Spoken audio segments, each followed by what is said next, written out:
Boa tarde a todos. Estamos aqui para mais um. Boa tarde. Mais uma vez, nosso filho, a casa retorna, né? O Dudu Bigosi, eu chamo de Dudu Bigosi porque é como se fosse filho, né? Né, Eduardo? Bem-vindo. Marcelo também. Vamos continuar. A gente estava aqui nos bastidores conversando assim sobre natureza. Eu acho que é muito bacana o assunto que a gente tem que tratar hoje, né? Eu acho bacana. Marcelo, William. Bem-vindo, Eduardo. Que bom estar com você aqui de volta. Obrigado. Da última vez nós fomos crescendo, tinham perguntas. Eu lembro que falamos muito sobre a questão de Pantanal. Para quem não acompanhou, vale a pena.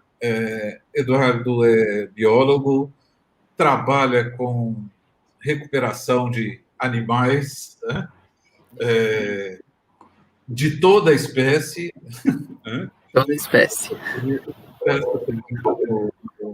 No Zoológico de São Paulo. Né? Tem blog, depois pegar o endereço para acompanhar você. Né?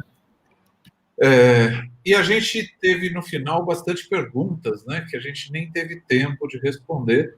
E para quem está acompanhando a gente, né, o Eduardo voltou lá nas perguntas e selecionou algumas que você considerou que não tiveram respostas, né? Isso. Então, Edu, vamos começar com você retomando as respostas que você não deu e gostaria de ter dado, né? Sim. Então, boa tarde, gente.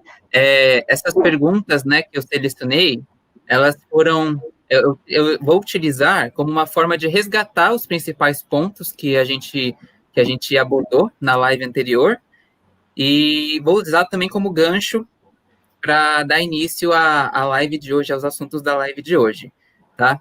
Então, na live passada, eu falei muito sobre o solo, falei sobre formação do solo, né, as características, a importância do solo.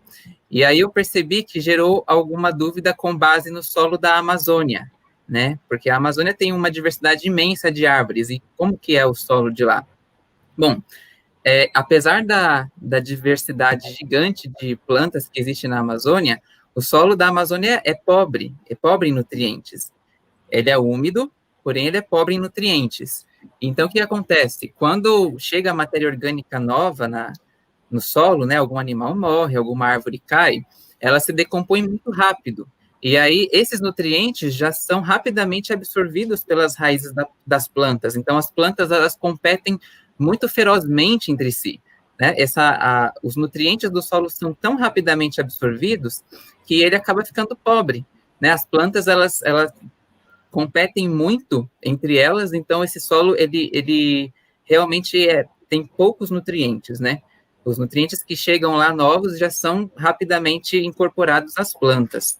E o interior da floresta, ele é pouco iluminado, né? As árvores, elas são muito próximas entre si, de modo que as copas das árvores bloqueiam parcialmente a luz solar, então o interior, o chão da floresta, ele é bem escuro.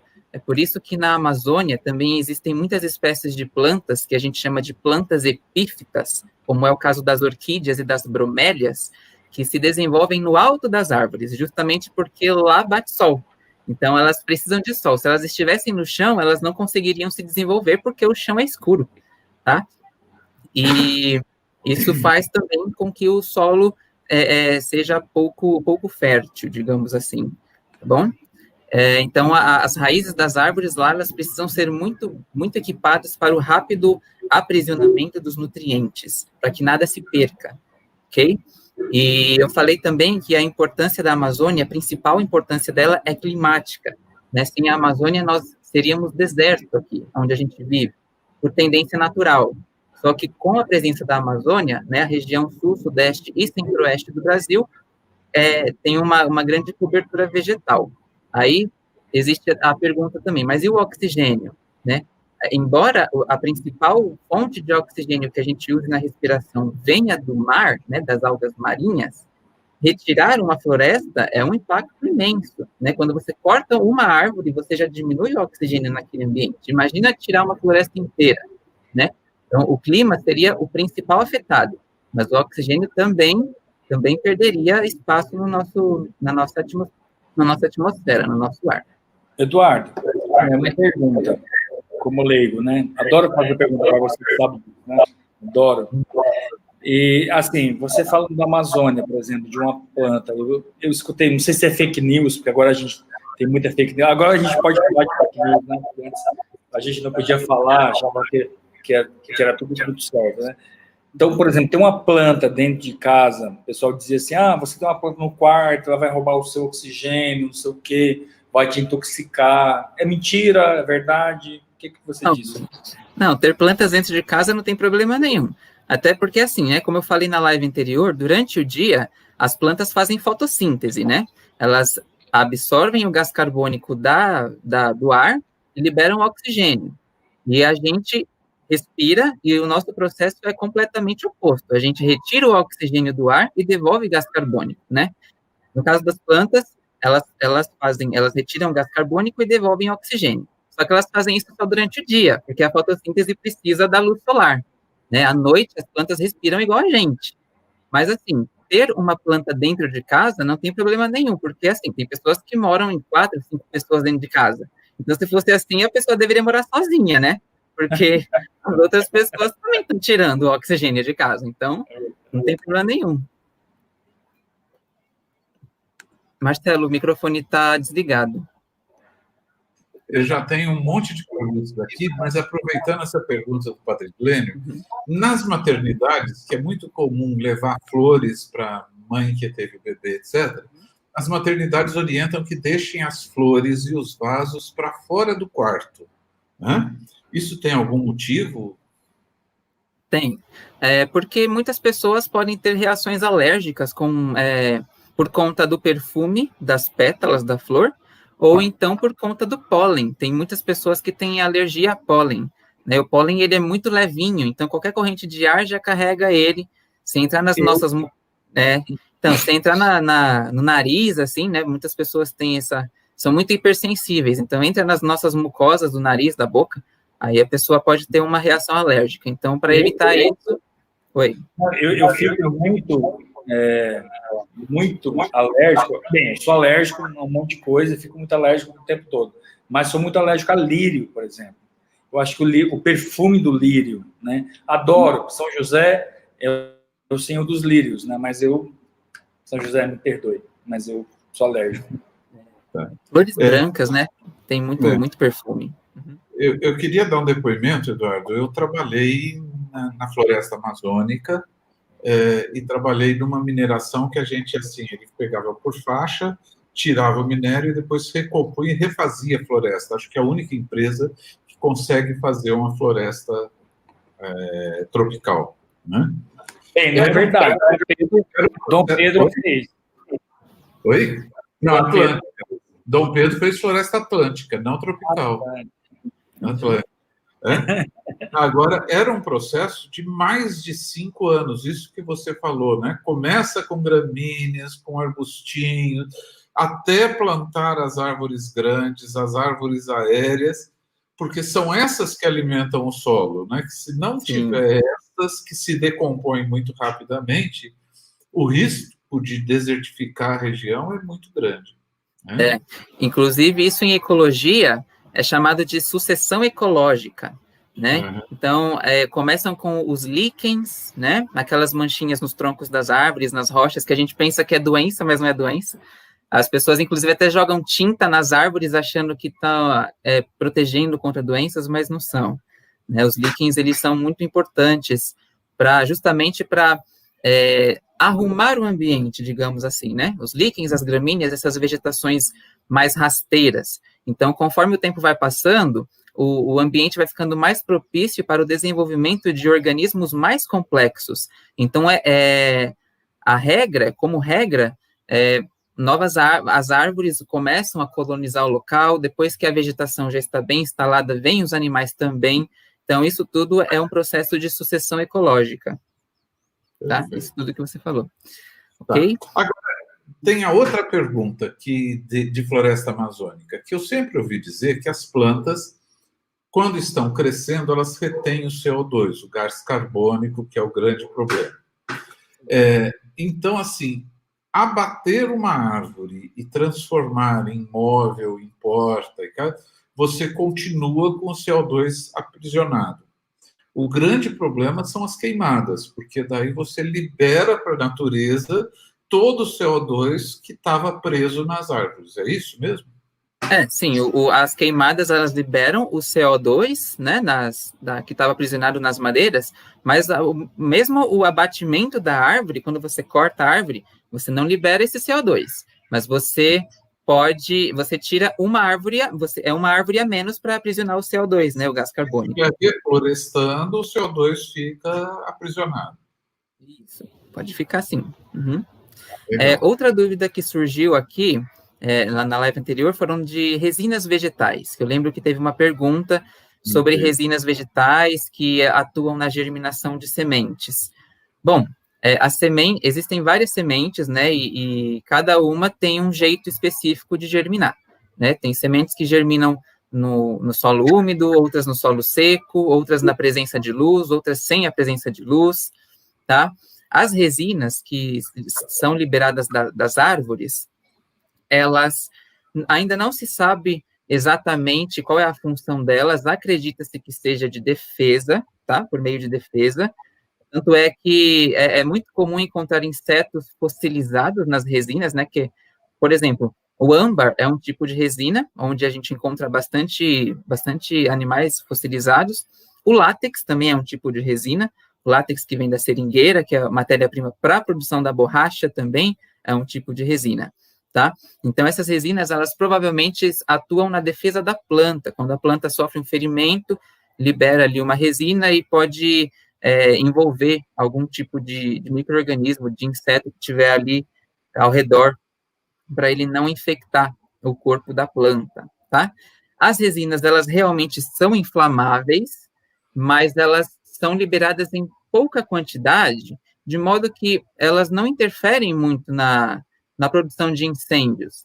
Até porque florestas úmidas, né? Nós temos dois tipos de florestas úmidas aqui no Brasil. A floresta amazônica, na região norte, e a Mata Atlântica, que percorre todo o litoral brasileiro. E florestas tropicais são incompatíveis com fogo, tá? O fogo não faz parte do ciclo natural de uma floresta. A floresta pode pegar fogo de forma natural por conta da incidência de raios, né, durante as tempestades nas épocas úmidas, nas épocas chuvosas.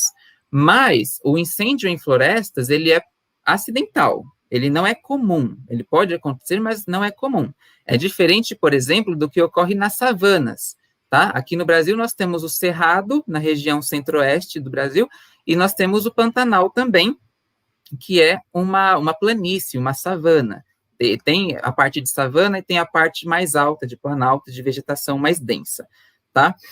Tanto o Cerrado quanto o Pantanal, eles já são mais adaptados ao fogo, digamos assim, porque na época de chuvas, também há muita incidência de raios, e como eles são locais mais abertos, né, uma savana se difere da floresta, porque a floresta, ela, em sua maioria, é composta por árvores grandes. As savanas, elas são locais mais abertos, né, então a vegetação predominante ali, ela é de pequeno e médio porte, né, são as gramíneas e os arbustos, respectivamente falando. As árvores são bem esparsas, então quando o raio toca o solo, se a vegetação estiver muito seca, realmente pode acontecer um princípio de incêndio, né, um foco de incêndio, mas como isso acontece sempre, na maioria das vezes, na estação chuvosa, o próprio clima, o próprio ambiente úmido já controla, já evita que esse fogo não se alastre. E também, na época chuvosa, os ventos também costumam ser mais lentos, né? Então, a umidade do ambiente e a baixa velocidade dos ventos não deixa que o fogo alastre, tá? Então, pode haver, sim, pequenos focos de incêndio, mas nada comparado com o que a gente viu na Amazônia o ano passado e o que nós estamos vendo no Pantanal esse ano. Até porque no Pantanal, os incêndios começaram na época de seca, né? Então, isso não acontece normalmente, ok? Eduardo, uma pergunta, assim, como leigo, né? A diferença entre Caatinga e Cerrado, porque eu sou do Nordeste, então eu sou da Caatinga, né? Tem diferença, não tem? Tem bastante diferença, né? A Caatinga, ela é, assim, considerada uma savana também, mas ela tem características muito peculiares. Ela tem um período de seca muito bem determinado, e tem um período de, não de cheia, porque, né, ela tem um período mais de renovação da vegetação, digamos assim, bem determinado também, né? A Caatinga também ela é dividida em agreste e sertão, assim, grosseiramente falando, porque tem várias subdivisões, e o Cerrado, ele é mais uma savana, tipo uma savana africana, digamos assim, mas ele tem uma vegetação... Pode falar, Marcelo. Não, eu queria, não quero te interromper, mas assim, o Cerrado, para quem não sabe, as árvores parecem tortas e ressequidas, mas elas têm 3 vezes, o que está para fora da terra tem 3 vezes para dentro da terra. Então, o Cerrado, ele tem essa coisa, que tem as queimadas, como a gente ouve, né, no Parque Nacional das Emas, etc., e ela se recompõe porque ela tem uma profundidade de raiz muito grande, que é diferente do Nordeste, da Caatinga, que não tem essa profundidade de raiz. É isso? Exatamente, é isso mesmo. Né, o Cerrado, a água subterrânea no Cerrado, ela é muito profunda. Então, as raízes das árvores, elas também são profundas para captar essa água também. E o tronco das árvores, ele é retorcido e ele também é recoberto por uma película, né, uma resina que é mais resistente ao fogo, tá? E o Cerrado também, ele tem uma umidade bem maior do que a Caatinga, né? Então, existem sim essas diferenças ambientais entre os dois biomas, entre os dois tipos Só de para vegetação. contar que nós temos uma colega que está assistindo, a Eliana Sader, ela já esteve no bate-papo, quando a gente falou de projetos sociais, né? E ela trabalha com a questão de responsabilidade ambiental e tem uma ONG no litoral de São Paulo com a questão do lixo, das praias, da Mata Atlântica. Eliana, bem-vinda e pode mandar seus comentários que são bem-vindos. Muito obrigado por participar. Bom, mais alguma pergunta sobre esse assunto? Não. Sobre esta questão das florestas, eu acho que ficou claro. Floresta, vou resumir para ver se é isso. Floresta, tanto a Mata Atlântica quanto a floresta amazônica, são árvores grandes, são regiões que guardam umidade, elas não têm fogo espontâneo, né? Uhum. Porque elas têm uma umidade muito alta, e é uma floresta que a sua queda, o seu ciclo se realimenta. Quando a gente sai dessas duas florestas, a gente tem Cerrado, a gente tem Caatinga, que você tem árvores menores, arbustinhos, etc., que são mais suscetíveis a fogo, mas o que nós tivemos recentemente foi provocado mais fortemente pelo homem, né? E a recuperação é mais lenta. É isso? Exatamente. As mudanças climáticas realmente têm uma participação aí nesses incêndios, né? Porque a seca foi muito mais seca do que o normal, né? E isso vem das mudanças climáticas, mas o ato de atear fogo ali mesmo foi causa humana, né? Então, tanto acidental quanto criminosa, mas foi, né? Porque os incêndios naturais não chegam a essa proporção que chegou. Então, oi. Edu, só um pouquinho.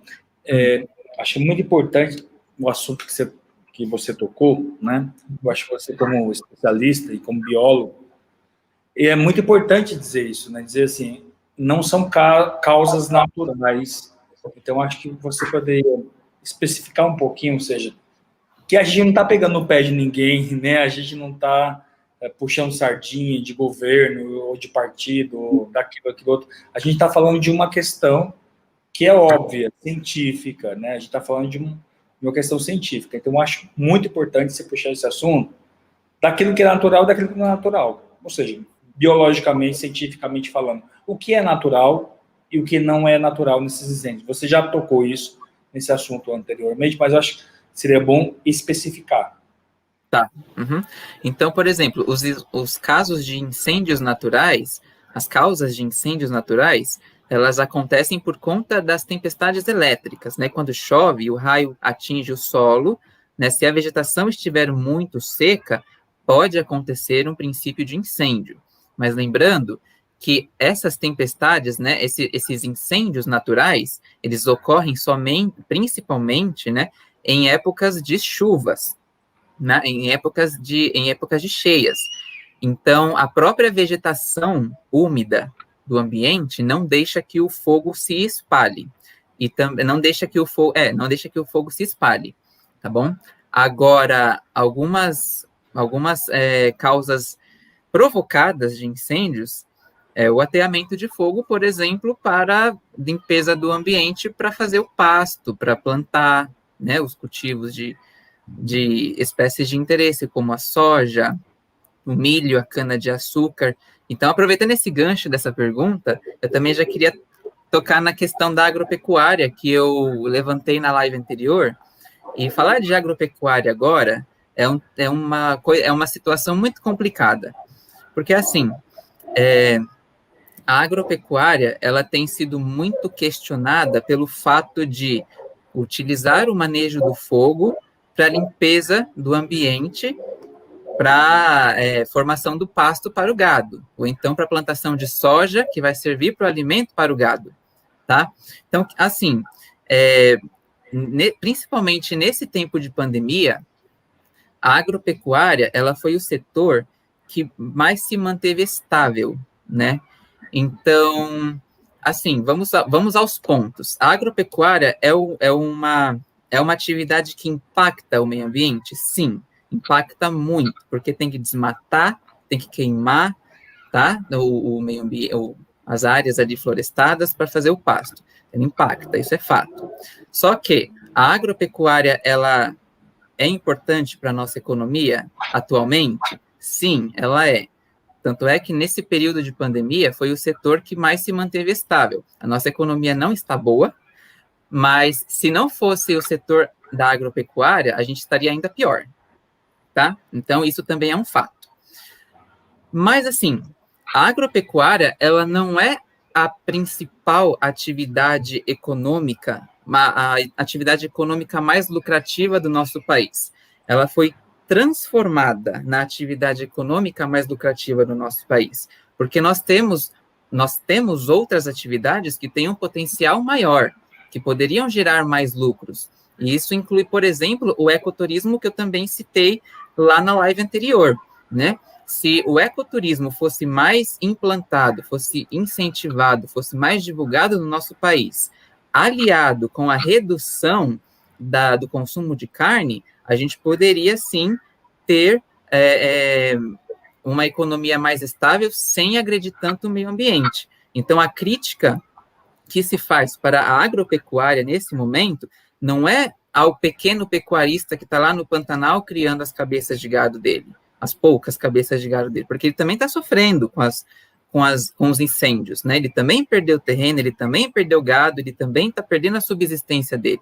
O que a gente critica é a grande indústria que não está sabendo como responder a essa alta demanda por carne que a população tem.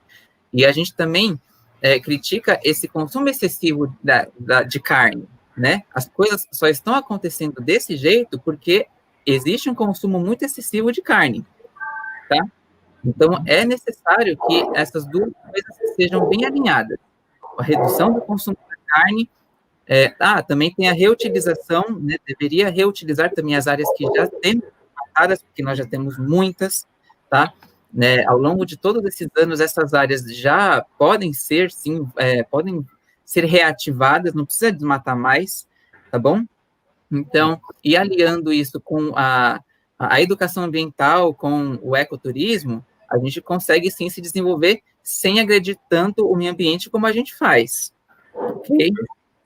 E outra coisa, também outra que surgiu, disseram que, eu tinha visto lá que escreveram que é muito caro viajar pelo Brasil. Bom, eu concordo em partes, tá? Se a pessoa for tiver uma necessidade de ficar num lugar muito luxuoso, ela vai ter que abrir o bolso mesmo para isso, né? Agora, se a pessoa não se importar de ficar num lugar mais simples, ou então até preferir um acampamento ao invés de uma hospedagem, existem muitos locais acessíveis, é só pesquisar e encontra, tá bom? E assim, é meio esquisito, porque eu já vi pessoas reclamarem que é caro viajar pelo Brasil, mas que visitam frequentemente o exterior. E com o dólar no preço que está atualmente, né, meio indefensável esse argumento. Então, é esquisito mesmo, tá? Eu acho muito importante isso, né? A questão da gente falar da agropecuária, né? Ou seja, agropecuária quer dizer o cultivo dos animais, né? É isso, Eduardo? Não, agro também. O soja, Agro também. Soja, agropecuária. algodão. Né? Eu queria pegar. Eu acho importante dizer isso, assim, o que significa agropecuária. Agro é da agricultura, que hoje, por exemplo, interior de São Paulo, eu tirei uma foto que tinha, no horizonte todo, tudo que a máquina pegava era cana-de-açúcar e tinha uma árvore no meio. E que eu fiquei pensando, aonde o passarinho vai fazer ninho? Né? Quer dizer, como é que é possível com tanta cana-de-açúcar? Então, agro tem a cana-de-açúcar, tem a soja, o algodão, o milho, etc.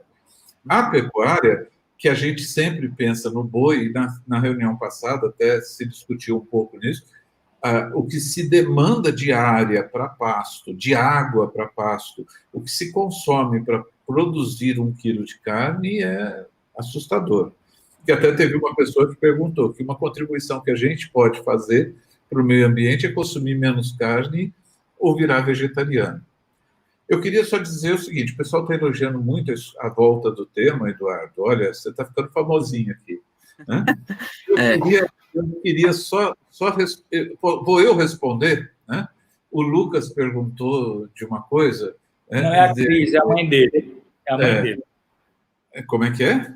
É a Cris, a mãe dele. É a Cris. Né? Cris, raio vem do choque das nuvens. É uma descarga elétrica e que precisa ter alguma coisa na Terra. Por isso que a gente usa para-raio, né? Para atrair este choque, essa descarga elétrica. Se alguém te falou que o raio sai da Terra para cima, né? É alguém que, de fato, não conhece, ou dessas modernidades, né? Depois que falaram que a Terra é plana, né? Mesmo com fotos de satélite. Mas, viu, Cris?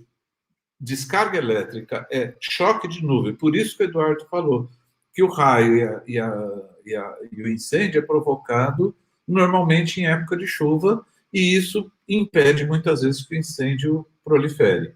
Né? Só uma coisa, Edu, voltando nessa coisa do incêndio, se diz o seguinte: bituca de cigarro que joga na estrada, vidro, latinha que refletem luz, que funcionam como lente e provocam incêndio. É verdade que o lixo pode provocar incêndio? Pode sim. A bituca de cigarro, com certeza, ainda mais, né? Porque ela vai estar acesa ali. E se ela encostar numa vegetação seca e tiver o vento favorável para espalhar esse fogo, vai sim realmente se tornar um incêndio ali. E o lixo também, principalmente de metal, né? O metal, ele realmente pode sim refletir a luz solar se esses feixes de luz, né? Se baterem contra uma vegetação seca, né, um caule, ali, uma casca de árvore, uma gramínea já murcha, também pode virar. Tem a possibilidade de virar um foco de incêndio, sim. Então, são coisas que nós, cidadãos comuns, podemos fazer. Se estamos numa floresta, se estamos numa mata, né? Aliás, eu vou contar uma experiência, já. A gente pode recolher latinha, a gente pode recolher cacos de vidro, que é um favor que a gente está fazendo para a natureza. Né? Sim. A Eliana, que está nos assistindo aqui, ela foi comigo fazer um projeto na África. E uma das coisas que a gente fez foi ensinar as pessoas a enterrarem o lixo. Né? Marcelo? A coleta, eu acho que vale a pena a gente virar e falar assim, se é uma população, uma região que não tem coleta de lixo, a orientação é enterre o lixo, não deixe latinha, não deixe vidro na superfície. né? Não, eu queria dizer para você que você pode incentivar, você e o Eduardo, ao pessoal não deixar latinha de cerveja na frente da igreja, por exemplo, nos nossos jardins. Porque vai pegar fogo lá? Tem um monte de latinha no final de semana ali na frente da igreja. Falei do Weber. Eu queria falar sobre isso. Não, essa é verdade.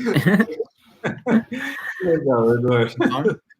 Bom, uma outra questão aqui, só para encerrar essa parte esse resgate, né, de conteúdo, uma outra questão que se levantou aqui foi que eu falei das pragas urbanas, né, dos animais que podem causar algum tipo de prejuízo para a gente nas cidades, tá? Então, aí eu citei o exemplo dos escorpiões, né, que recentemente, nos últimos anos, a aparição do escorpião amarelo, que é a espécie mais perigosa, com veneno mais potente da América do Sul, ele tem aparecido bastante em grandes cidades, incluindo São Paulo, né? E aí eu vi que tinha um comentário, estava escrito que criar galinha ajuda a controlar o escorpião. Então, mas assim, na live anterior eu também apresentei um fato de que um dado, né, de que todas as aves que existem no planeta, 70% dessas aves são domésticas. E a maioria delas é galinha, né, que são criadas para as nossas necessidades alimentícias, né, a carne, o ovo, enfim. E então, assim, nós estamos perdendo uma diversidade de aves absurda por conta disso. A gente está trocando o silvestre pelo doméstico. Então, já tem muita galinha, né? Então, não faz sentido eu criar mais galinha ainda só por conta de escorpião. E se eu quiser resolver, se eu quiser resolver esse problema de escorpiões, eu não tenho que esperar ele chegar na cidade, eu não tenho que deixar ele chegar na cidade. E como que eu faço isso? Eu tenho que modificar o ambiente deles, né? Eu não posso jogar lixo nas cidades, né? Jogar lixo nas ruas, porque promove a atração de baratas, por exemplo, que são o alimento desses escorpiões. E eu também preciso preservar áreas de mata e de brejo, que são os lares dos predadores desses escorpiões. Os animais que comem esses escorpiões. Quem come esses escorpiões? Gambá, sapo, né? E assim, são animais que são mal vistos pela população, né? O sapo, o pessoal joga sal em cima. O gambá, o pessoal acha que é ratazana e dá paulada nele, passa com o carro por cima. Então, assim, é muito necessário que a gente tenha esse conhecimento para preservar esses animais. E quando eu digo de conservação, não significa que a gente tenha que conviver com esses animais dentro de casa, né? Eu tenho que preservar o sapo para ele não comer o escorpião, mas o sapo não precisa ficar dentro da minha casa. Eu preciso só preservar a área onde ele fica lá, que é o alagado, né, o brejo, deixa o sapo lá, o escorpião vai ficar lá também, o sapo vai lá e vai comer o escorpião. Tá? Nenhuma dessas espécies vai adentrar as cidades, até porque a cidade é um ambiente completamente diferente do que eles precisam. Eles não gostam, não vão ficar aqui. Tá? Então, conservar é isso. É eu preservar a área do animal lá, preservar o animal lá e preservar o ambiente aqui. Tá? Não precisa... Isso para o pernilongo, por favor. Não, desculpa, assim, o sapo, eu deixo ele lá no brejo. Isso, então, deixa ele lá, tem que conservar ele lá. Né? A mesma coisa é o pernilongo. Pernilongo sai da cidade porque não tem predador, né? Tem predador, mas tem pouco, então por isso que acontece isso, né? Essa invasão desses animais, assim. E aí acabam gerando pragas urbanas. Mas eles são prejudiciais porque a gente mesmo que provoca isso. A gente joga lixo na rua, eles têm contato com esse lixo, eles carregam micro-organismos que nos causam doenças, né? Então, eles são sujos por conta da gente mesmo, que suja o ambiente onde eles ficam, tá? Então, é isso, tá? A gente precisa, se quer resolver um problema, resolva a raiz do problema, não espere ele acontecer para depois tentar só amenizar, tá? Então, por isso que a criação de galinhas, né, não é tão legal fazer isso, não. Já tem muita galinha, não precisa de mais, não. Edu, tá bom? eu posso inverter a agenda que a gente tinha feito? Porque é o seguinte, você está entrando numa coisa que parece que é uma responsabilidade, é pesado essa coisa de meio ambiente, preservar, etc. Né? Uhum. E uma das coisas que a gente tinha colocado é que lidar com natureza tem a ver com saúde mental. Né? Sim. Fala um pouquinho dessa coisa para a gente, assim, que daí junto até com a questão do projeto de integração, etc. Paisagismo, plantar, mexer com terra, faz bem, tem a ver com saúde mental? Hã? Sim, faz. Então, as pessoas que produzem o seu próprio alimento em casa, elas se sentem bem, elas se sentem mais confiantes do que elas estão ingerindo, porque elas sabem da origem desse alimento. Então, quando você mexe, tem um contato maior, né, com a jardinagem é uma grande terapia para a gente, né? E a beleza cênica também, né? O paisagismo, ele colabora com a beleza cênica. É muito bonito de se ver uma rua toda arborizada, né? Então, somente a experiência visual já transmite para a gente uma sensação de bem-estar, uma sensação de paz, né? As árvores também, elas podem diminuir a poluição sonora. Então, por exemplo, as cidades geralmente têm muito barulho, né? Barulho dos carros, barulho de máquinas, né? De obras, enfim. Então, um ponto bem arborizado da cidade, ele reduz esses ruídos. Então, quando as pessoas ficam lá algum tempo, é muito diferente, né? O estresse parece que some, né? Então, é por isso que as pessoas gostam de fazer corridas, né? Gostam de caminhar em locais bem arborizados, bem com bastante árvore mesmo, porque é muito importante, né? É uma sensação de bem-estar muito grande, né? E também o paisagismo, ele pode servir como um grande aliado à conservação de espécies nativas ameaçadas de extinção, tá? Então, uma espécie nativa é aquele animal ou planta, enfim, que faz parte naturalmente daquela região, né? Que historicamente sempre esteve ali. E aqui no Brasil nós temos muitas espécies que estão ameaçadas de extinção, tanto de plantas quanto de animais. Então, o paisagismo, o que acontece? Pessoas especialistas, né, botânicos são os biólogos que são especialistas em plantas, né, atuam na escolha de certas árvores, as árvores que fazem parte daquele ambiente mesmo, e fazem uma análise de, por exemplo, uma árvore que não seja tão agressiva à calçada, né, que a raiz seja bem profunda. Então, ali é tudo isso para incentivar o cultivo, né? Então, tem um cultivo, um plantio controlado, então, melhora a beleza da cidade, melhora o bem-estar dos habitantes daquela cidade e ainda conserva aquela espécie, ela pode salvar da extinção, né? A extinção é um processo de sumiço da espécie.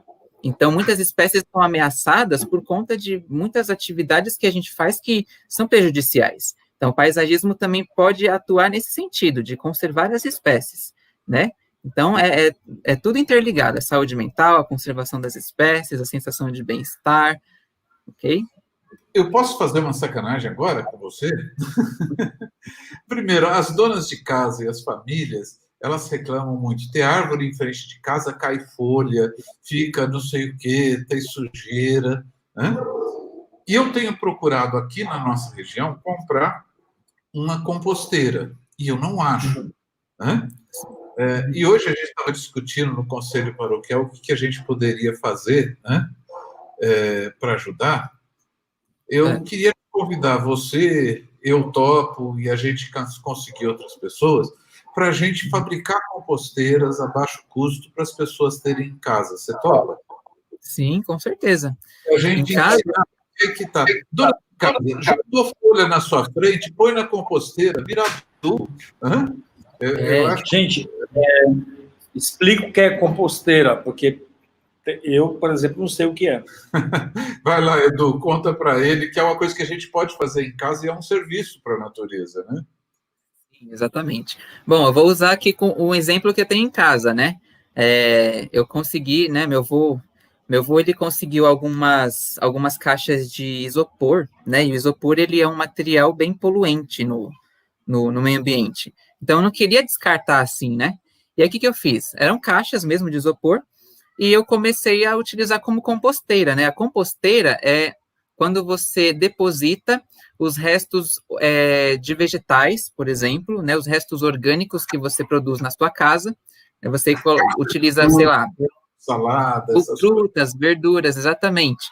E aí você pega esses materiais e aí você deposita nesse local, né? Então, por exemplo, você precisa colocar no sol para desidratar, você faz camadas, né? Você joga nessa caixa e faz as camadas desse material orgânico, mistura com terra de jardinagem, rega, né, para fornecer a umidade e deixa tampadinho ali, né? Ou então, né, com algumas aberturas para eliminar o gás metano, né, para não explode tudo. E aí o resultado desses processos vai gerar um adubo orgânico, né, que você pode reutilizar nas suas próprias plantas. Tem gente que vende esse adubo, que faz da compostagem um método de subsistência, inclusive. Então, é uma maneira de você reduzir os resíduos na natureza e ainda ganhar dinheiro, tá? E pode ser qualquer material. Eu mesmo fiz com isopor justamente porque era o que eu tinha naquele momento e porque eu não queria descartar ele, assim, de forma irresponsável, né? Porque o isopor, apesar de ele ser um material que pode ser reutilizado, pode ser reciclável, ele é muito barato, então as pessoas acabam não querendo reutilizar. Então, aí ele é jogado fora. E como ele é plástico, né, isopor é um tipo de plástico, ele demora muito para se decompor, se decompor, né? Eu pretendo falar um pouquinho do plástico mais para frente, e aí eu falo mais detalhadamente nesse assunto, tá? Mas isso é uma composteira, é uma ideia de composteira. Mas existem composteiras mais elaboradas que dá para comprar. Lixo em adubo em dinheiro. É transformar o nosso lixo em adubo em dinheiro. Não fica fedendo, não ocupa espaço, não é isso? E dá para fazer em qualquer cantinho do quintal de quem tem casa aí, né? Eu acho que seria um serviço nosso para a natureza.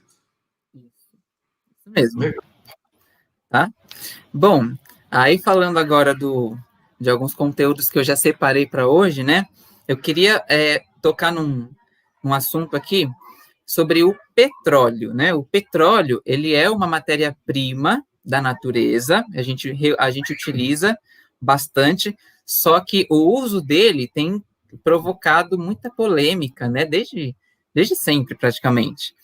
O petróleo, bom, como que se forma o petróleo? O petróleo, ele é resultante da decomposição de matéria orgânica, tá? Então, principalmente marinha. Geralmente, os poços de petróleo são encontrados em grandes profundidades, no fundo do mar, por exemplo. A gente tem o pré-sal aqui no Brasil, ele fica na área de litoral, tá? E o que acontece? Muitos organismos, né, algas, alguns animais, de muito tempo atrás, da pré-história mesmo, morriam. E aí, ao longo do tempo, ao longo de milhões de anos, várias camadas de solo foram sendo depositadas uma sobre a outra. Então, imagina, uma camada de solo sobrepondo a outra ao longo de milhões e milhões de anos, né? Então, toda essa pressão, né, esse peso, digamos assim, essa pressão exercida junto com outros fatores também sobre essa matéria orgânica em decomposição, resulta, né, na substância oleosa, que a gente chama de petróleo, tá bom? Então, é assim que se forma um petróleo, basicamente falando. Atualmente, nós utilizamos o petróleo como principal fonte de energia, né, combustíveis. Quando a gente fala de combustível fóssil, é por conta disso, porque o petróleo, ele vem dessa decomposição de material fossilizado, né? E então nós utilizamos o petróleo na produção da gasolina, do óleo diesel, né? E também do plástico, né? O plástico, ele é produzido a partir do petróleo. E o plástico, o que acontece? Ele é um tipo de material que ele não se degrada, tá? Ele tem um tempo muito indeterminado para isso acontecer. Por que ele não se degrada, né? A maioria dos materiais, né? O material orgânico, por exemplo, uma casca de fruta, por exemplo, ela vai diminuindo até sumir completamente. E o plástico não faz isso, né? O plástico, ele vira microplástico, né? Então, recentemente surgiu um vídeo de um grupo de mergulhadores, acredito eu, que acharam um copo de iogurte em alto mar, de 1976. Então, assim, mais de 40 anos e o copinho estava perfeito. Parecia que tinha sido produzido ontem, tá? Então, o plástico, ele é um material que ele não se decompõe, ele vai ficando cada vez menor, né? Então, aquela teoria de que, aquela hipótese, né? Previsão de que daqui a alguns anos os oceanos terão mais plástico do que peixes, eu acho que já tem, inclusive, né? Porque se bobear, a gente já come peixe com plástico. Então, e criam-se muitas ilhas de lixo nos oceanos, muitos animais morrem com conteúdo plástico no estômago, né? Então, é muito frequente acharmos aves ou então baleias, golfinhos encalhados nas praias, mortos por conta da ingestão de materiais plásticos, né? Então, o plástico, ele é por isso que também tem cada vez mais falado nas mídias sobre a redução, a substituição, não é nem redução, é substituição do plástico, né? Os canudos plásticos por canudos de metal, das sacolinhas plásticas por sacolas de tecido ou de papel, né? Por conta disso, né? Então, é bem preocupante, né? Essa questão do plástico, né? O uso do plástico no nosso dia a dia. As velhas dicas para a gente ir pensando no nosso papel, né? Uhum. Você vai na feira e compra um peixe ou alguma coisa, eles colocam numa bandejinha de isopor e depois embalam com plástico e depois põem dentro de um saco plástico. É uma coisa que a gente pode fazer na feira. Ela não precisa da bandejinha, não precisa do filme, o saquinho já é demais. Põe só no saquinho, né? Eu acho que a gente e educando as pessoas para não produzir esse lixo, né? Uhum. Sim, exatamente. Tá? Então, é uma questão realmente de educação ambiental, né? A gente precisa conscientizar, nós precisamos nos conscientizar de que não necessita de tudo isso, né? Não é muito plástico, não precisa de tudo isso. Então, é um assunto muito a se pensar, colocar no nosso cotidiano, né? A substituição desse plástico, né? Evitar materiais descartáveis e utilizar materiais reutilizáveis. Você pode usar de novo, em vez de jogar fora, e também diminui a produção de lixo. Fala, Padre. Eu ouvi falar, na verdade, a Cris, que já veio aqui falar, a nutricionista, né? Dizendo que margarina é feita de plástico, de petróleo. É verdade ou não? Margarina feita de plástico? Eu não sei, eu nunca me atentei a essa informação. É uma coisa para eu pesquisar. Margarina, porque ela não é degradável, por exemplo. Se você coloca... tem um polímero, sim. Quer dizer, algumas coisas, se você deixar a margarina, né, ou esses sorvetes com muitas gorduras hidrogenadas, etc., elas não se decompõem. Você pega a semana seguinte, ela está lá tomando sol e como se nada tivesse acontecido. Faz sentido porque a margarina ela veio como uma substituição da manteiga, né? Então, como a manteiga é um alimento mais perecível, né? Ela derrete e tal, então a margarina veio para substituir como uma forma de ser mais resistente. Então, sim, né? Realmente tem os polímeros aí nesse meio, sorvetes, tudo mais. Tanto que, nutricionalmente falando, parece que a margarina ela tem um teor muito mais abaixo do que a manteiga, por exemplo. Eu não sei por quê. Margarina é tão gostosa como a manteiga, mas para o nosso paladar, né? Eu acho que deve ter conservante, deve ter um monte de coisa. Mas escutei isso. Talvez seja para a gente pesquisar. Você acha? Dá para pesquisar? Ah, sim, com certeza. A gente pesquisa e numa próxima vez a gente pode trazer esse assunto aqui para lá. Já voltamos para o petróleo. A Eliana pergunta aqui, precisa ter minhoca na composteira? Só sim ou não? não necessariamente, porque quem faz quem faz a decomposição são os micro-organismos, né, as bactérias, os fungos, tá? Então, não precisa ter minhoca na composteira, não. Legal. Bom, se tiver, é bom, mas se não tiver... Ajuda. Oi? Se tiver minhoca... Se tiver sim. minhoca... Tá. Sim, se tiver minhoca, ajuda, mas se não tiver também, não tem problema, tá? Então, eu acho muito importante... Não é só no peixe, não. A gente pode comprar legumes e verduras sem pratinho de isopor, né? Pode ensinar o operante e falar assim, me inclua fora dessa. Vai voltar ao petróleo. Eu acho muito importante o Eduardo falar, eu acho importante, dos micro-organismos, por exemplo, bactérias, fungos, que a gente sempre ouve falar que são maus, mas eles convivem conosco, né? Eles trouxeram a vida ao ser humano e desenvolver aquilo que ele é, não é? Sim. Nós temos bactérias naturalmente no nosso organismo, né? E então a gente convive, não existe a possibilidade de ficarmos livres desses micro-organismos sempre. O que a gente tem que fazer é evitar a superpopulação desses organismos, né? Então, assim, as mesmas bactérias que estão no nosso organismo nos ajudando, se elas crescerem em população extrema, elas podem nos provocar, elas podem provocar algumas doenças em nós, tá? Mas elas vivem na gente, então o ambiente onde a gente vive tem bactérias também, né? As bactérias são importantes para a agricultura também, porque elas fixam vários gases importantes que as plantas necessitam e que sozinhas as plantas não conseguiriam fazer isso, tá? Nós utilizamos várias bactérias em pesquisas de biotecnologia também para produzir enzimas, né, substâncias que a gente precisa também. Então, por exemplo, foi o caso da insulina, né? A gente conseguiu fazer a insulina sintética, né, em laboratório. Antigamente, a insulina, ela precisava... só contextualizando, né? A insulina é um hormônio que é muito utilizado por pessoas com diabetes, né, para regulação da glicose no sangue, da glicemia no sangue, tá bom?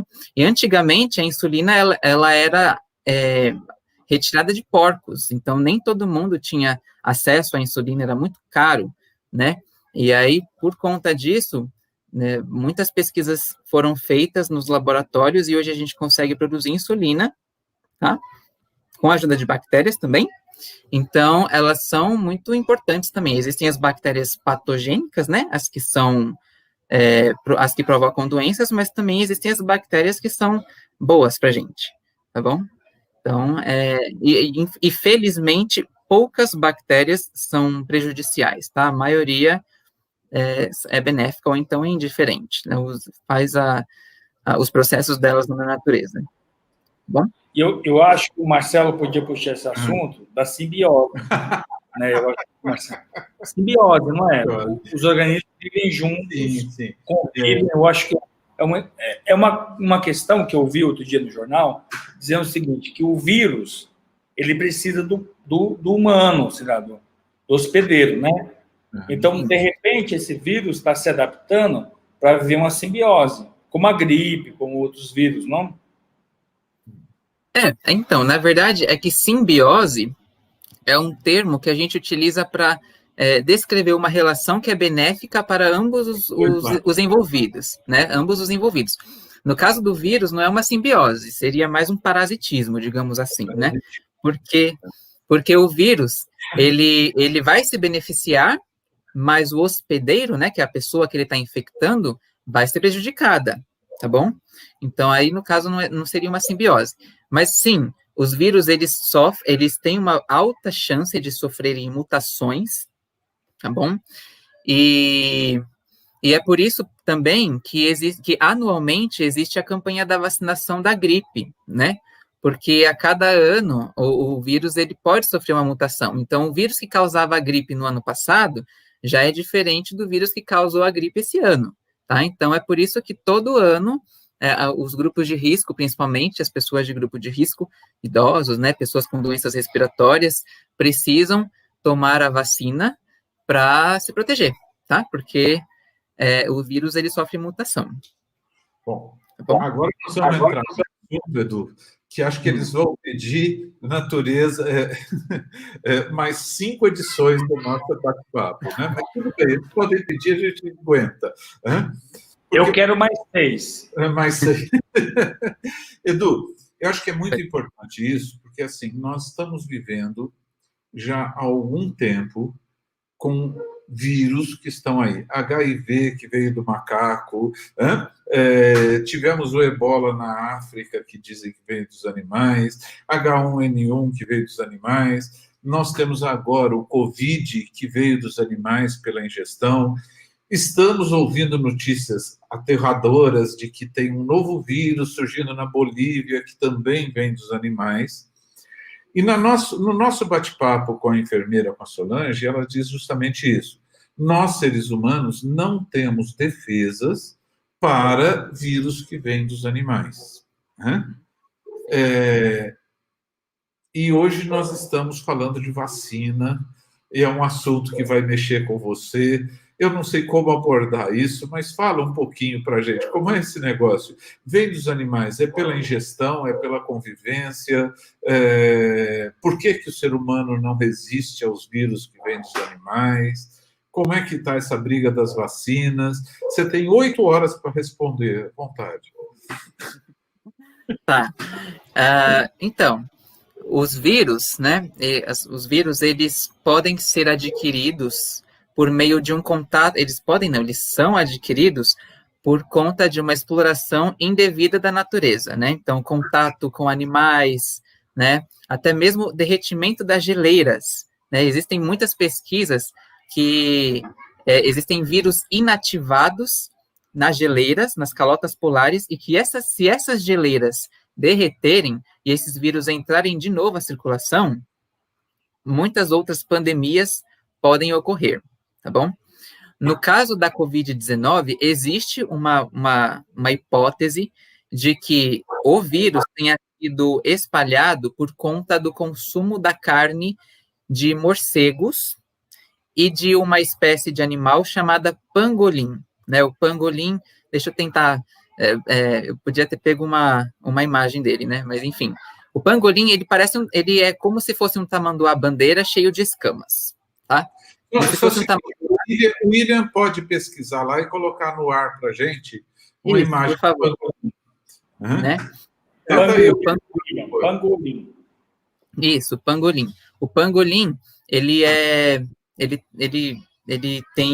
o animal mais traficado do mundo, tá? Então, por conta disso, esse aí mesmo. Ele, ó. Isso aí. É o corpinho de um tamanduá, mas cheio de escamas, né? Ele é lá da Ásia, tá? Ele é encontrado na África e na Ásia. E como a China fica na Ásia, né? Então tem tudo a ver a distribuição geográfica, tá bom? Gente, então. Obrigadão, William. Nossa senhora, que rapidez, hein? Obrigado. O Guilherme estava sabendo dizer. Então, e aí por conta do contato com esses animais, pode ser que o vírus que estava inativo no organismo desses animais entrou em contato com o organismo humano, e aí, por meio das vias respiratórias do ar, né, ele começou a se espalhar até atingir a situação de pandemia atualmente, tá?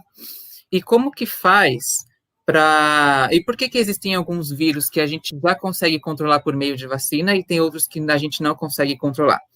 Porque depende muito da atuação do vírus na célula, né? Então, por exemplo, o vírus HIV... ele é um vírus que tem um material genético que ele pode se transformar, então ele pode enganar as nossas células de defesa, né? É por isso que a pessoa que já é diagnosticada com AIDS, né, existe uma diferença entre a pessoa aidética e a pessoa que porta o HIV, né? Então, isso, soro positivo. Então, a pessoa que porta o HIV, que é soropositiva, ela não tem necessariamente a AIDS ainda manifestada, tá bom?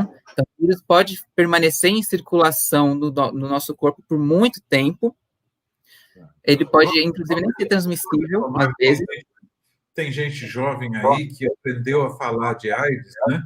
AIDS, o que é? É síndrome de imunodeficiência adquirida, ou seja, você adquire, através de um vírus, uma incapacidade de se defender das coisas, né? Ou seja, baixa a sua resistência. Então, AIDS é a pessoa com baixa resistência. Ninguém morre de AIDS. Ela morre porque não é capaz de se defender das outras coisas. É isso? Exatamente. Então, a pessoa, realmente, ninguém morre de AIDS. A pessoa que tem a doença já manifestada, que já não consegue mais se defender, ela morre por um resfriado. Pegou um resfriado, morreu. Porque já não tem mais célula de defesa, tá bom? Então, esses vírus que atacam efetivamente justamente as nossas células de defesa são mais difíceis de ter uma vacina porque eles enganam essas células, né? Diferente de outros vírus que são menos violentos, digamos assim, né? Como é o caso de algumas doenças virais que a gente já tem vacina, né? Como é o caso do sarampo, o caso da cachumba, da rubéola, tá? Então, esses vírus, a gente já tem vacina contra eles. E justamente as vacinas, elas atuam como a principal barreira contra a expansão, a disseminação dessas doenças, né? E aí vem a pergunta, vem a curiosidade, como que se faz uma vacina? Bom, a vacina, ela é feita exatamente a partir do micro-organismo que causa a doença. Então, olha só, por exemplo, existem 3 tipos de vacinas, né? Vacinas que contêm o vírus ou a bactéria, né, enfraquecido em sua composição, vacinas que contêm apenas parte desse micro-organismo, ou então vacinas que contêm somente a substância que esse organismo libera que esse micro-organismo libera no nosso corpo, que causa de fato a doença, tá bom? Então, essas doses, né, o micro-organismo, ele é enfraquecido, tá bom? Para estimular o nosso corpo a fazer, a produzir as células de defesa. Então, o que acontece? Quando a gente entra em contato com esses micro-organismos enfraquecidos, o nosso corpo, ele consegue se defender, né? Existe um controle da agressividade desses micro-organismos, desses vírus e bactérias, que o nosso corpo é capaz de conter. Então, existe tempo suficiente para o nosso corpo produzir células de defesa. E muitas dessas células de defesa acabam atuando como células de memória. É por isso que em muitas doenças a gente não pega de novo, né? Então, por exemplo, quem pegou catapora não vai pegar de novo catapora, porque se a gente tiver um novo contato com o vírus da catapora, o nosso corpo já vai estar preparado para matar esses micro-organismos, tá bom? Então, a vacinação, ela ajuda a gente desenvolver mais rapidamente e de forma mais eficiente essas defesas. É por isso que ela é extremamente importante, tá? E foi por meio da vacinação que algumas doenças foram erradicadas, foram eliminadas da nossa sociedade, como foi o caso da varíola, o caso da poliomielite e até mesmo do sarampo em meio urbano. Só que, recentemente, por conta dessa resistência que muitas pessoas têm adquirido em tomar vacinas, o sarampo começou a circular novamente, né, o vírus, né? Então, novos surtos foram identificados em alguns locais. E o que acontece? Quando uma pessoa... Aí tem as pessoas que falam assim, eu não tomei a vacina, mas eu também não peguei a doença, então a vacina não é importante. Ela é importante, porque a pessoa não foi contaminada justamente porque ela estava em meio a várias outras pessoas que se vacinaram e que atuaram como barreiras para impedir que esse vírus chegasse até essa pessoa que não se vacinou, tá? Então, atualmente a vacinação é o meio mais eficaz de se conter uma doença. Então, é por isso que o mundo inteiro tem se esforçado muito para conseguir uma vacinação eficaz contra o vírus da Covid-19. E quando alguém fala... Oi, pode falar. Não, Eduardo, acho ótimo o que você está falando, acho perfeito. Eu acho que é a discussão que a gente está tendo na sociedade agora, né? Nós, povo, né? Vacina, não vacina, enfim. Tem outras instâncias, não vou falar agora, estou com vontade de falar, mas tem outras instâncias que não vale a pena a gente falar, estão dizendo que não vacina. Mas, voltando um pouquinho, antes da pandemia, a gente tinha a vacina, e nós temos a vacina, uma vacina muito eficaz, que é contra os vários grupos de gripe, não é? Aquela da gripe, né? E o pessoal espalhou uma fake news de que não pode vacinar, que vai morrer, vai não sei o quê. Lembra disso ou não? Lembro, sim. Uhum.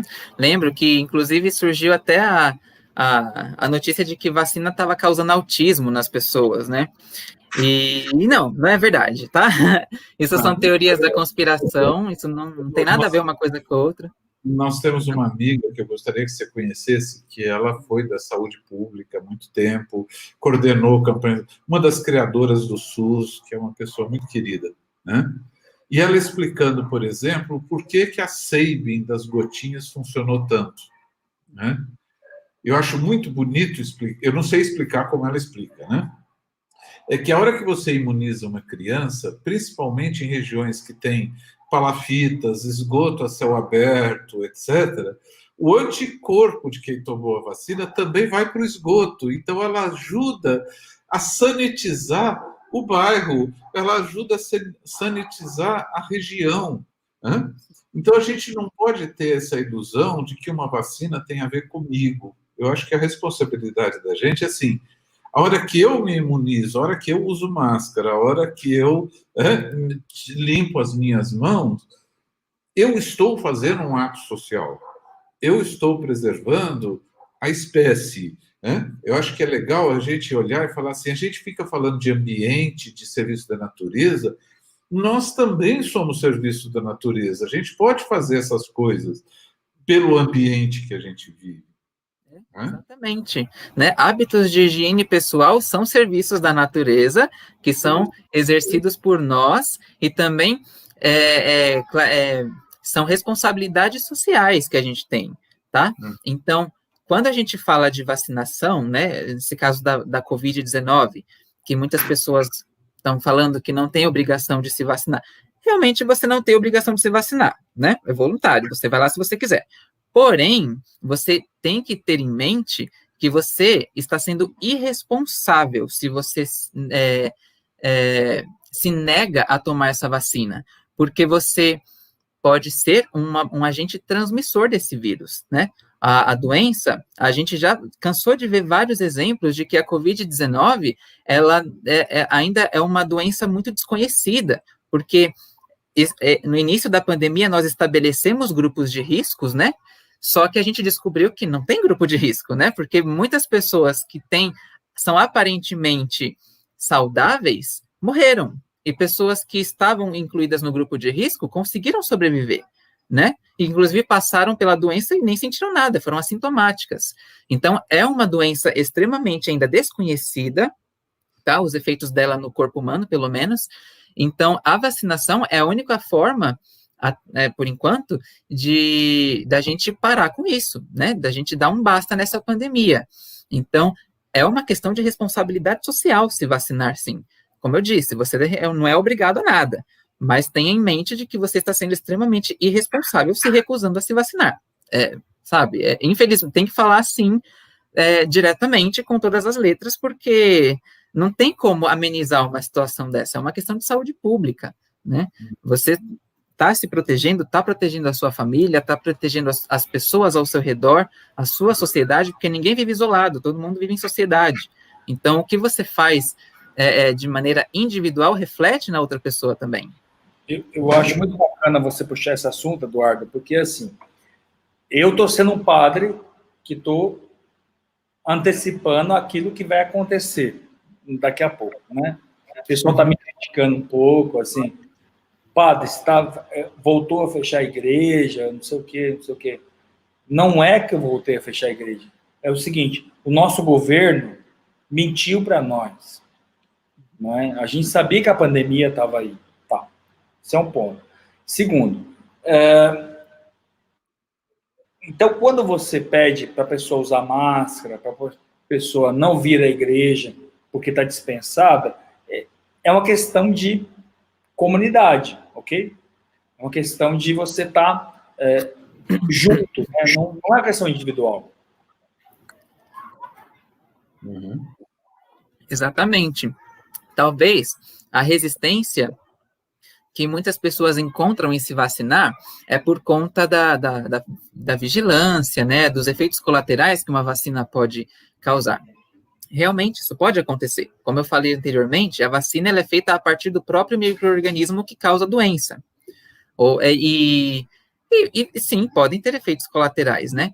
Mas é necessário a gente ter em mente de que profissionais da saúde do mundo inteiro estão envolvidos nesses estudos, tá? Envolvidos na produção dessa vacina, e é muito mais propenso a gente ter sintomas leves do que você ter a doença se manifestando com sua força total no seu corpo, que inclusive vai colocar em risco a sua vida, tá?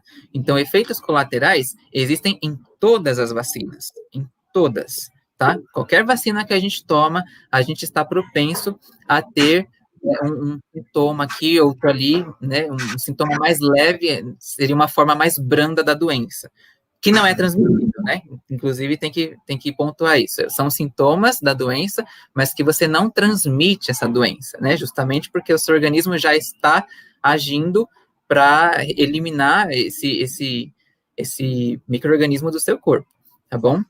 Então, existem... Oi, pode falar.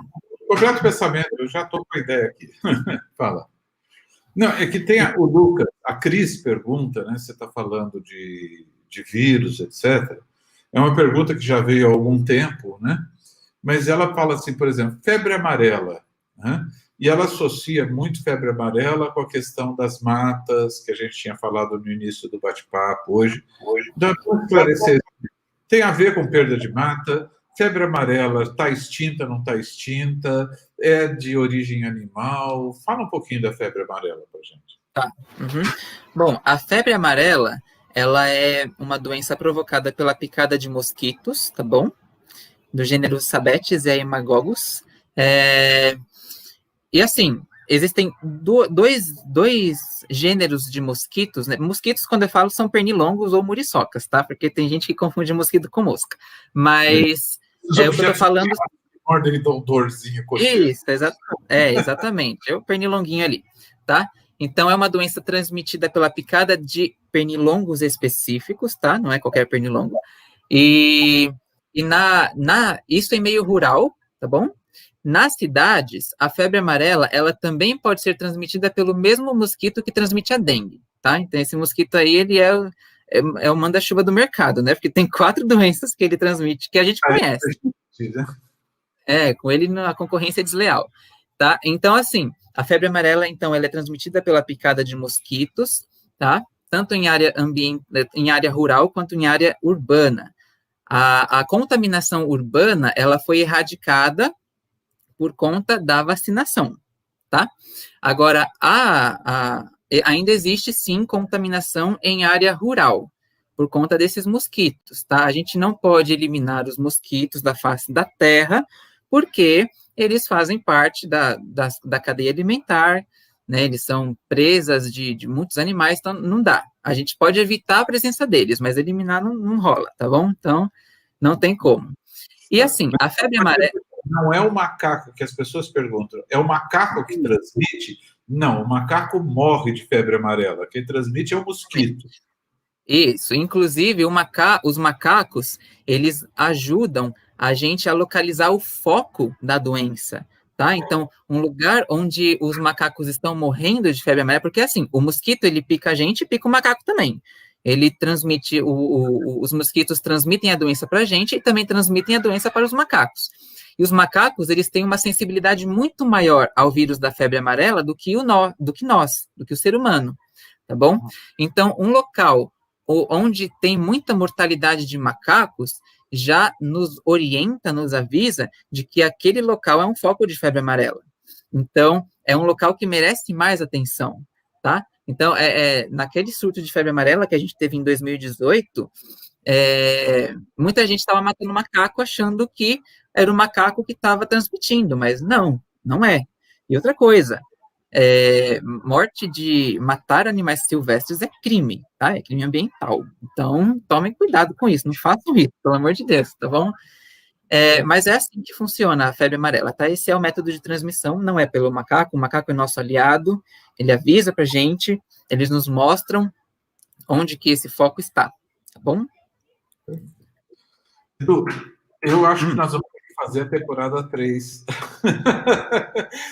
A gente tinha selecionado alguns temas para a gente conversar, e que bom, comunidade, manda pergunta, faz comentário, a gente faz esse bate-papo para que vocês participem e solucionem as dúvidas de vocês. Então, assim... Eu quero fazer um comentário, não é um comentário sobre a live de hoje, mas tem a ver, eu acho que a live que a gente está falando sobre diversidade, não é? Então, o Papa Francisco, mandei agora no grupo, né? Escolhe o primeiro cardeal afro-americano, tá? Então, ou seja, alguém perguntava sobre se vai ter um Papa negro. Semana passada perguntaram isso. Então, joia. A gente tem diversidade na igreja. Olha só. Tá começando. A gente torce para que a diversidade aumente cada vez mais, né? Mas já é o início. A gente já tem a possibilidade de ter um Papa negro aí. Aliás, falando nisso, gente, a semana passada, o papo com a Isildinha, a quantidade de mensagens que nós recebemos, a quantidade de pessoas que acessaram o vídeo depois, assim como no seu, tá, Eduardo? A gente pensa que estamos com 40 ou 50 pessoas aqui batendo papo, mas depois tem 3, 4 vezes mais de pessoas. E acho que isso é assim, nós não estamos com nenhuma pretensão de convencer ninguém, mas a gente adora pensar junto, né? Eu acho que esse desafio da gente, né? E aí, assim, nós tínhamos selecionado para falar sobre o ciclo da água, nós tínhamos selecionado para falar sobre polinização, tem perguntas sobre vermes, tem questionamentos que estão aí sobre, peraí, a transformação dos vírus não tem a ver com a evolução da espécie, ou seja, nós temos muitas dúvidas ainda. Muita coisa. Você topa voltar para Serviços da Natureza 3? Sim. Então, na verdade, todos os assuntos que a gente abordou aqui, tanto na live anterior como nessa live, a gente pode detalhar mais, né? Então, a gente pode fazer lives até mais centralizadas, mais direcionadas, porque o que a gente fez aqui nessas 2 vezes era um compilado, né, para mostrar como que a natureza se equilibra, né? Como que a gente interfere nela, tanto de forma, como que a gente pode interferir de forma positiva, como que a gente conserva, né? Mas o intuito aqui era mostrar que a natureza, ela é perfeita do jeito que ela é, né? Ela mesma já consegue se autorregular, se controlar, ela se forma, ela mantém os próprios serviços dela, tá bom? A gente pelas nossas atitudes, nós podemos impactar bastante, mas a gente também pode conservar, tá bom? Inclusive, uma coisa que a gente pode, que nós brasileiros podemos nos orgulhar é que, assim, o Brasil, infelizmente, não é primeiro lugar em nada nesse mundo. A única coisa que o Brasil é primeiro lugar é na biodiversidade. A gente tem a maior biodiversidade do planeta, sabe? A quantidade de vida que existe aqui no nosso país não se encontra em nenhum outro lugar desse planeta, tá? Só que olha o que a gente faz com a nossa biodiversidade. A gente desmata, né? Existe o desmatamento, existe a caça ilegal, existe a pesca excessiva, existe o atropelamento de animais, né? Todos os anos estima-se que cerca de 490 milhões de animais sejam atropelados nas rodovias, né? Existe a disseminação de doenças, a poluição do ambiente, o tráfico de animais. Então, é uma coisa muito complicada, né? A gente está destruindo o nosso patrimônio, né? Nós já vimos aqui várias vezes nesses 2 bate-papos que floresta em pé é dinheiro que a gente tem. A gente consegue aquecer, a gente consegue manter a nossa economia só com o que a gente tem aqui. Na verdade, o Brasil deveria ser uma superpotência com o que a gente tem aqui de ambiente, né? Então, nós precisamos, inclusive, expandir os nossos círculos de compaixão, né? Como assim? Existe uma cultura de que nós só nos importamos com o nosso próprio bem-estar, ou só com a nossa família, ou só com os nossos amigos, ou com as pessoas que têm uma personalidade, um perfil parecido com o nosso, tá? E não é assim que funcionam as coisas. Nós vimos aqui que a gente precisa ter responsabilidade social, tá? Então, o simples ato de higiene pessoal já colabora com o bem-estar de uma sociedade inteira, tá bom? A gente precisa, inclusive, expandir o nosso círculo de compaixão para a vida não humana, tá? Não é só com as pessoas que a gente tem que se preocupar. A gente precisa se preocupar com as outras formas de vida também. Eu tenho que preservar uma abelha, não porque a polinização que ela vai fazer vai ajudar na economia do meu país. Eu tenho que preservar uma abelha porque ela é uma vida, porque ela tem tanto direito de viver quanto eu, entendeu? Então, a gente precisa conhecer para conservar, tá? Tem que preservar porque tem que preservar e ponto final, tá bom? Então, essa questão a diferença entre o medo e o respeito é justamente o conhecimento. A gente precisa conhecer, divulgar essas informações, as informações corretas, né, informações verdadeiras, para a gente se tornar uma sociedade cada vez mais consciente, cada vez mais evoluída, tá bom? Perfeito. Edu, é uma delícia te ouvir falar, é uma delícia ouvir todo mundo falar. A gente tem sido um privilégio este bate-papo que a gente está mantendo desde março, né? E cada pessoa que vem, a gente vira e fala assim, fala mais um pouco, né? Semana passada o pessoal me dava bronca aqui no bate-papo. Não termina, Marcelo, né? Quer dizer, mas a gente está aí no limite do nosso tempo. A gente tem temas para continuar falando. Eu te propus da gente fazer Serviços da Natureza 3.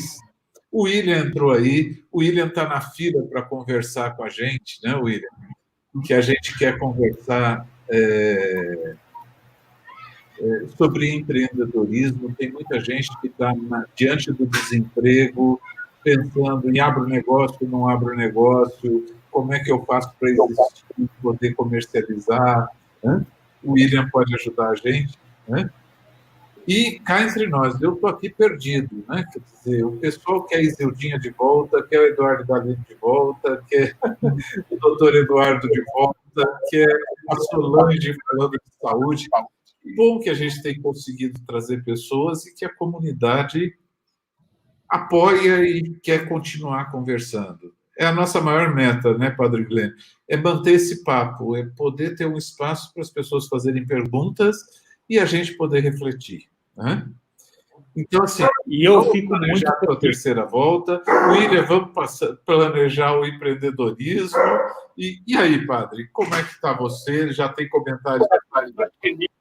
Não, fico muito feliz de saber assim que a gente tem prato da casa. O Dudu tá aí, eu chamo de Dudu porque é como se fosse filho da gente, né? É filho. Eu chamo de William, né? O Will, né? Como a gente chama, que é filho da casa, prato da casa. Como a Aline, como outras pessoas, assim.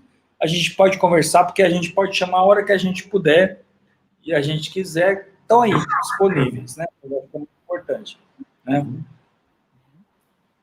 Eu queria também aproveitar para fazer só uma observação, porque coincidentemente essa live também caiu às vésperas das eleições, porque a primeira live foi antes do primeiro turno e essa agora está sendo antes do segundo turno. E só lembrar também que muitas dessas mudanças que a gente precisa fazer no ambiente também são escolhidas por meio do nosso voto. Tá? Então, existe uma responsabilidade política muito grande, né? Como eu falei na live anterior, um país, um governo que não preza pelo meio ambiente do seu país é um governo que está fadado ao fracasso, né? Porque todas as esferas, política, de saúde, social, econômica, sempre giram em torno do meio ambiente. Se o meio ambiente não está bem cuidado, o país não se desenvolve. Então, é por isso que é muito necessário a gente conhecer quem é que a gente vai votar, quem é que a gente vai escolher para representar, para nos representar. Então, assim, aproveitando de novo, né, que estamos às vésperas das eleições, vai lá, entra lá, se você já tem um candidato lá para votar, veja as propostas do meio ambiente que ele tem para oferecer, porque são importantes. A gente viu aqui, eu provei por 2 vezes que são extremamente importantes. E não é, veja seu vice, veja o partido, veja toda a estrutura que está por trás, né? A gente não pode ir só no nome ou na campanha que a gente viu nos últimos dias, porque, assim, ele está dentro de uma estrutura, ele representa ideias, ele tem um vice, né? Vale a pena a gente estar atento. Legal, Edu. Muito bem. Então, semana que vem nós temos o William. Acho que é na outra, né, padre? Na outra dia 12. Semana, né? Isso. Então, na semana dia 12 fica sou Eduardo de novo? Você topa, Edu? Não, vai ser o Eduardo Goldstein. É o Goldenstein, que é o nosso médico que tem falado. É outro Dudu, mas é outro Dudu. Então, talvez, Edu Figosi, nós vamos voltar em janeiro, né? Porque na semana de Natal e de Ano Novo, né? Mas eu queria, antes de dar a palavra final, agradecer a companhia de todo mundo que está aqui fazendo pergunta e comentário, dizer que os nossos bate-papos ficam disponíveis no YouTube do projeto, estão todos lá. Eu acho que hoje é o 30º bate-papo, tivemos coisas muito interessantes, né? Edu, muito obrigado, né? Você viu que até teu pai estava mais calmo hoje, né? Ele nem mandou tanta pergunta, né? Quer dizer, acho que ele já está confiando mais na tua competência. Na verdade, eu não consigo ver os comentários aqui, mas eu acredito que sim. Acredito que ele está mais calmo já. É legal. Isso é papel meu e do Padre Glênio, ficar vendo as perguntas. Acho que é legal assim, fica você com as suas ideias, quando o William vier, fica ele com as ideias. Deixa que a gente vai olhando as perguntas, juntando, selecionando, aproximando do papo. William, obrigado pelo seu apoio, sempre fenomenal. Tá? E eu queria para encerrar o papo, né? Não sei, Eduardo, seu recado final, depois o Padre Glênio fecha o nosso bate-papo. Bom, é o que eu queria falar. Sim. Então, na verdade, o que eu queria falar já era isso mesmo, né? Foram da biodiversidade, né? Dos impactos que a gente tem, que a gente faz negativamente no ambiente, né? Então, é só uma questão de conscientização mesmo, né? Eu acho que eu consegui cumprir com o meu objetivo nessas 2 lives que a gente fez, né? Mostrar um pouco do equilíbrio natural, né? De tudo que acontece, de como os seres vivos e o clima estão bem integrados, né? Eu acho que eu consegui mostrar bem isso e mostrar essas informações para as pessoas conhecerem como que funciona tudo isso, né? Mas que, apesar disso, né? Apesar de tudo isso de fato acontecer, a gente, né? Ter que preservar por conta de toda a vida que depende disso, né? Então, a gente tem que levar em consideração, primeiramente, a vida e depois as interações, né? O ambiente, enfim, que suporta essa vida, né? Então, tanto é que eu até acho que o nome Serviços da Natureza, né, que eu escolhi para essa live, seja um tanto contraditório por conta disso, né? Porque a gente tem que tirar da mente a ideia de que eu só vou querer conservar alguma coisa se ela for benéfica a mim de alguma forma. E não é isso, né? Eu usei mais esse termo só para chamar a atenção mesmo. Mas é isso, tá bom? Então, a gente precisa preservar a vida em si, e depois o resto que funciona. Ó, a Márcia está avisando que o Lúcio está sempre calmo, tá? Eu também acho.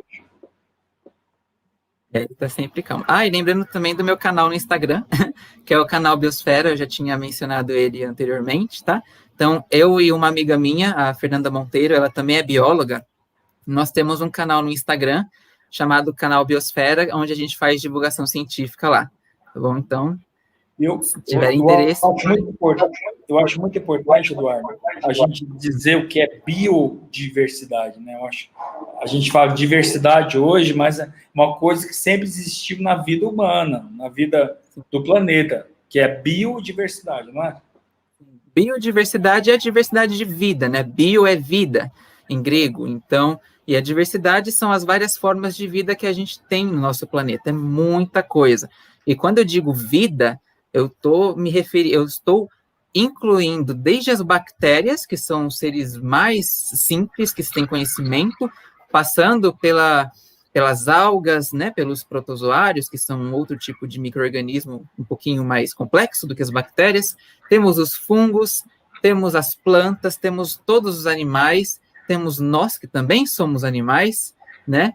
Então, é muita vida que existe nesse planeta. Então, tudo isso, todo esse conjunto de vida é a biodiversidade. E o Brasil é o país que mais tem biodiversidade dentre todos os outros do mundo. Pois é, quando a gente fala de diversidade, alguém me perguntou, a igreja fala de diversidade? Ué, São Paulo sempre falou de diversidade. Se você ler as 13 cartas de São Paulo, né, você vai ver que São Paulo diz assim, um só Senhor, um só corpo e uma diversidade de dons. Ou seja, diversidade não é uma questão de ser isso, aquilo, outro, mas é uma questão de ser vivo, ou seja, de ter vida, ou seja, de existir nesse planeta, não é isso, Eduardo? Exatamente isso. Uhum. E a biologia se preocupa também, se preocupa... Ele está fazendo aniversário hoje, olha só, 32 o Padre Glênio. Verdade, parabéns. Parabéns. Parabéns, Padre. Uhum. Felicidades. Deus abençoe muito. Parabéns. Obrigado, então, é que eu só ia falar que a biologia, né, biologia, bio significa vida e logia é estudo, né, então biologia é o estudo da vida. No princípio, a vida era o principal objeto de estudo da biologia, só que atualmente a gente, além de estudar a vida, a gente também estuda tudo o que proporciona a vida, todas as interações que mantêm a vida, né? Então, é um estudo extremamente complexo e muito abrangente também. A biologia, ela envolve muito, ela está presente em todo o nosso cotidiano, né? Então, quando a gente fala de biodiversidade, é uma coisa muito ampla, né? Então, é isso. Perfeito. Antes do Padre Glênio, Edu, William, não sei se você ou alguém da Pascom, vamos montar um jeito de divulgar como fazer a composteira. A gente monta um vídeo, né, que parece que vai ser útil para todo o planeta. Padre Glênio, apesar do alto da sua idade, desses 32 anos, né, encerra para a gente. Pois é, 30 e 12 anos, quer dizer, 42 anos, é isso mesmo. Gente, quero agradecer profundamente. Eu não, assim, eu tenho aqui mais de 100 mensagens no WhatsApp, né? E não olhei nem o Facebook ainda para ver, mas assim, quero dizer que sou profundamente feliz por poder compartilhar isso com vocês e poder receber essas bênçãos e essas mensagens. Muito obrigado. Muito mesmo, de verdade. Estou muito feliz. Eu acho que a minha vida, né, Dom Luiz me ligou hoje, né, meu bispo, falou assim, o que é mais feliz para você? Eu falei assim, ter meu povo. Então, ou seja, ter vocês na minha vida é a coisa mais feliz da minha vida. Tá? Então, muito obrigado. Eduardo, obrigado. William, obrigado. Obrigado a todos. Tá? Um grande beijo a vocês, né? Eu sou muito feliz de poder, sei lá, suscitar, né? E suscitar não, assim, simplesmente fazer brilhar pessoas como Eduardo, como a Aline, como o William, como, enfim, o Henrique, quem mais que falou aqui? Eliane, né? Quem mais? Dolores, Ronaldo, né? E tantas pessoas na nossa paróquia que a gente não sabia que estava aqui do nosso lado. Acho que é muito importante isso. Eu acho que a paróquia sabe disso. Hoje, eu sempre soube que vocês estavam aí e pude, por exemplo, Eduardo, nunca vou esquecer, viu, Eduardo? Eduardo, puxa, você vê aqui, olha, a minha oliveira, a oliveira é minha filha, né? Falei assim, tem um bichinho aqui na oliveira. A Eduardo falou assim, não, padre, esse bichinho aqui, ó, você pode trazer uma joaninha para comer esse bichinho. Lembra, Eduardo, disso? Lembro, Era uma cochonilha, né? Um inseto bem pequenininho, branquinho. E aí, Diz onde a gente acha a joaninha. Deu trabalho achar a joaninha, tá? Pois é. Mas não precisamos matar as plantas, nem precisamos de agrotóxico, nada disso. Assim. O Eduardo foi uma grande, assim, é uma grande aquisição para nós, na nossa paróquia. Não como né, mas como pessoa, né? Estou muito feliz, gente, estou emocionado, obrigado, viu? Obrigado mesmo. É isso, Marcelo? É isso. Boa noite, obrigado pela companhia, compartilhem esse vídeo. Obrigado, William, obrigado, Edu, obrigado, Padre Glênio, obrigado a todo mundo que acompanhou a gente. Né? Vou dar a bênção. Um beijo. O Senhor esteja convosco. Ele está no meio de nós. Abençoe-vos, Deus Todo-Poderoso, Pai, Filho e Espírito Santo. Amém. Amém. Beijo. Obrigado, gente. Falou, gente. Obrigado.